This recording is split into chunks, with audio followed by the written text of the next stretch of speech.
Oh, hi, ladies and gentlemen. My name is Nick Tukoski, host of Right Club Atlanta, a show that takes place on the second Wednesday of every month, hopefully again soon, here in Atlanta, Georgia. For those of you who have not seen Right Club before, Right Club consists of a bout of two opposing writers expounding on two opposing topics for 7 minutes apiece, timed by our time timer, and voted on by you, the audience, probably in the comment section. I don't know how this works.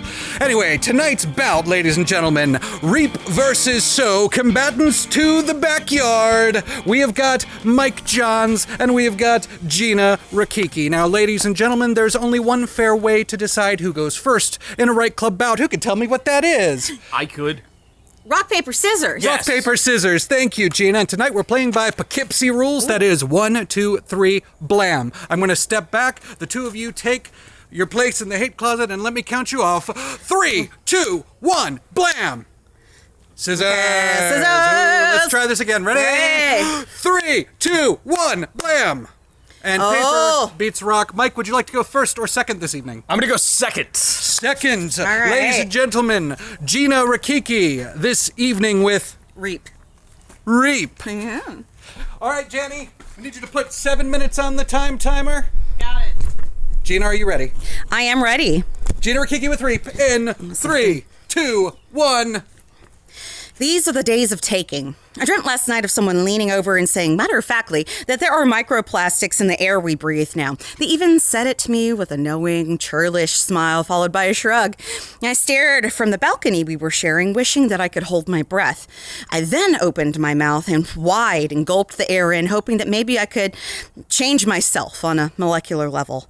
In one dream, I steal a boat to sail over waters that have map lines drawn underneath the clear surfaces, steering away from the land and into the flows indicated by the arrows below.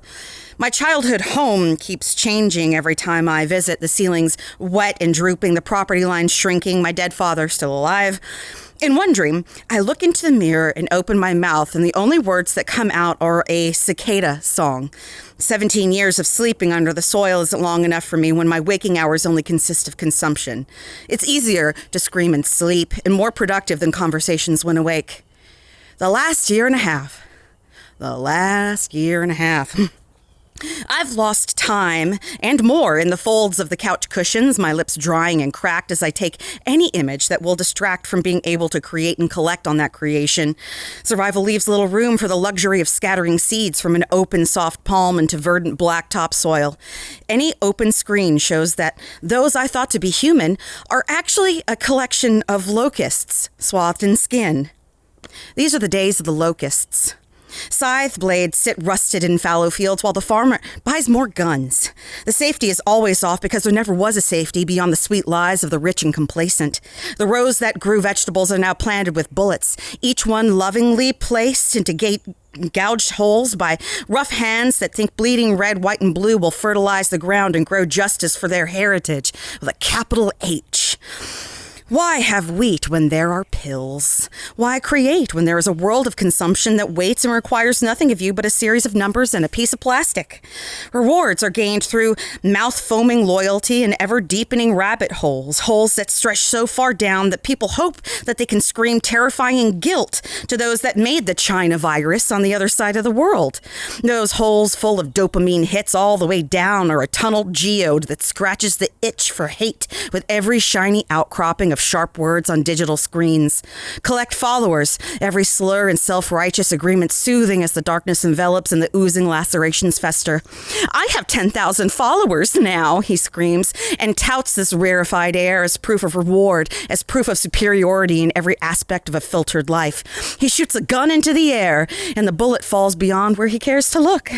Why not take? Why not devour? But you see, when I do it to celebrate my sports team winning, it's all white. You thugs steal shoes and break windows and set fires and scare my gerrymandered zip code. What about the children and property value? And when it was great, it sure was great back then, wasn't it? That general on a horse over there is pointing his saber to remind you where you belong, chattel. Oh, you are only allowed to reap if you pass it into my hands as you serve time for the same haze-filled industry. It's legal. Just look at the laws printed on flayed skin, written in your ancestors' blood.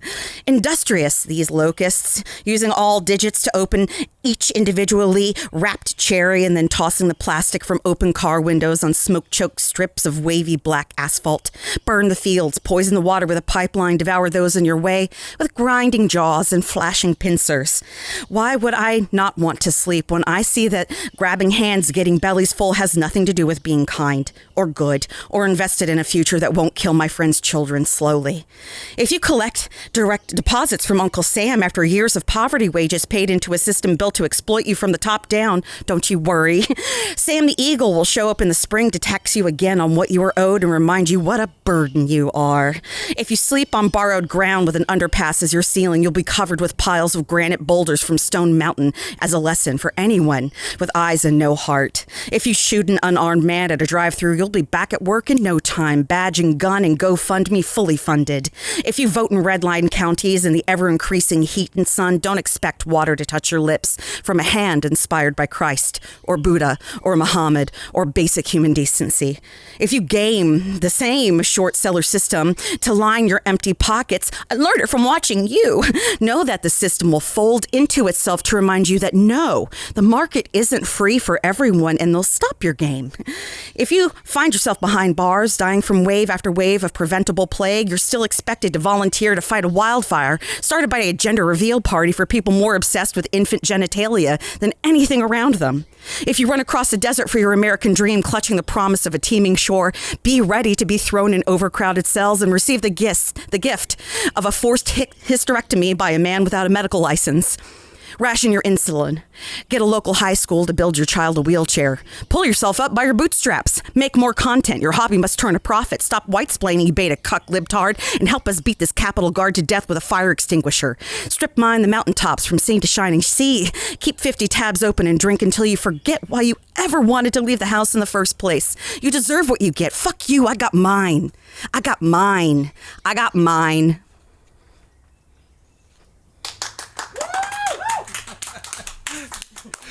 Gina Rickicki. And now please welcome to the stage, backyard, Myke Johns. Hello. Myke Johns this evening with So. We've got 7 minutes on the time timer? We got it. All right. Myke Johns, are you ready? I am. Myke Johns with So in 3, 2, 1, begin. One unforeseen side effect of the pandemic is that the group chat with my cousins is blowing up, which is great. I love my cousins. Me, my siblings, my Tita Arlen's kids, Tita Alice's kid, we all grew up chasing each other around the backyards and beaches of Michigan, and I love them a lot. So my cousin Cindy is telling us about one of her other Filipino friends. Like us, she's been watching in horror as hate crimes against Asian Americans have risen. And one evening, her white mother-in-law, this friend of hers, asks, "Do you consider yourself Asian?" What do you say to that? So I'm tromping through the arts and sciences building before poetry workshop, laughing with my best friend. I'm playfully boasting, trying my usually timid hand at being broad and outspoken. AZN, what's up? Asian, I'm Asian, what's the shit? I'm the shit. And my friend, a fellow writer, a budding leftist, holds me in his glare and he tells me, "You too concerned about playing identity politics." What do you say to that? What indeed do you say to any of this? 3rd grade, Green Acres Elementary, Warren, Michigan. I'm walking across the playground alone. I'm always alone. And a voice calls to me. It's not saying my name, and I don't recognize the voice, but I know it is calling to me because it is calling, "Hey, Chinese boy, hey, get over here." It would be dishonest to tell you I remember my face burning or a lump in my throat rising or whatever one is expected to feel in experiencing their first instance of racial aggression. But I do remember feeling annoyed because I am not Chinese.